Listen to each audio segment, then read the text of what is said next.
The Sandvik TH550 is an underground truck used in mining and tunnelling operations. It has an empty weight of nearly 36 tonnes and can carry a payload of 50 tonnes. The model was first introduced as model number 2729 but has now been updated to model 272902. And it's the newer version that this review focuses on.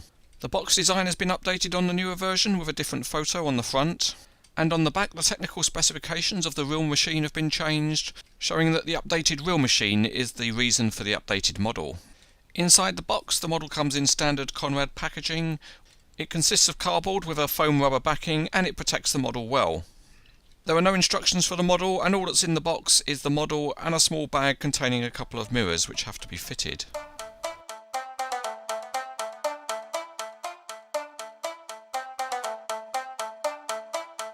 The final assembly of the model is really easy because there are only the two mirrors to fit.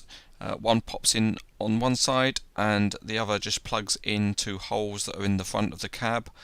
Both parts fit pretty well, and once they're installed, then the assembly of the model is complete.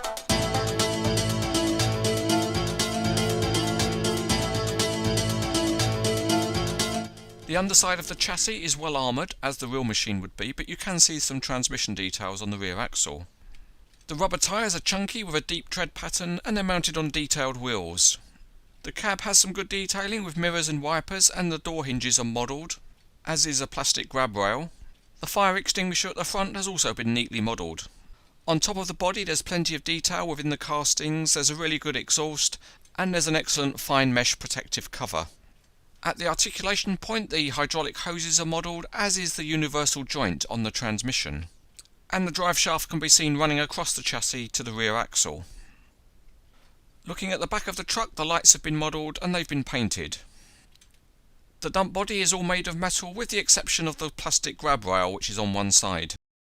Let's now have a quick look at the differences between this model and the first version, and at the front it's mainly cosmetic with the handrails being yellow. However, the dump body is a completely new casting, with the new version here on the right having a smoother curved finish and some changed graphics. The dump body is also different at the front, where both the shape and the structure are modelled differently. It's good to see that Sandvik commissioned a revised casting to reflect the updated machine.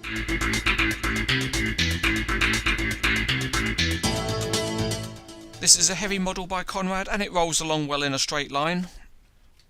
The front wheels have a significant degree of float up and down to enable the machine to run over rough terrain, and each of the wheels rolls independently rather than being joined on common axles.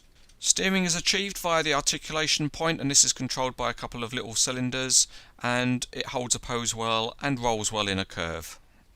The tipping of the body works really well because you can get a very good tipping angle, and the cylinders are stiff enough that they hold any pose that you want to set. And one very good little feature is that the safety bar on the body operates. You can unclip it and then lower it so that when the body is lowered it props the body open, which means that anybody can work safely underneath the body without any fear of it coming down on top of them. After you've had fun servicing your drive shaft, you can raise the bar back up and clip it into place and then lower the body back down. Another feature is the two opening grills at the front of the model. They are plastic and they are snapped shut, so you probably need a tool to be able to get them open, and when you open them you can see that there are various fans inside, which add some interest. The grill on the side opens in just the same way. And again, once it's opened you can see some simple detailing inside. And if you've got some of the Conrad made Sandvik figures, some interesting poses can be made. This is a very strongly made model by Conrad. The detailing is good and the features all work very well, and it looks great if you pose it with other models of Sandvik machines. Overall, it's highly recommended.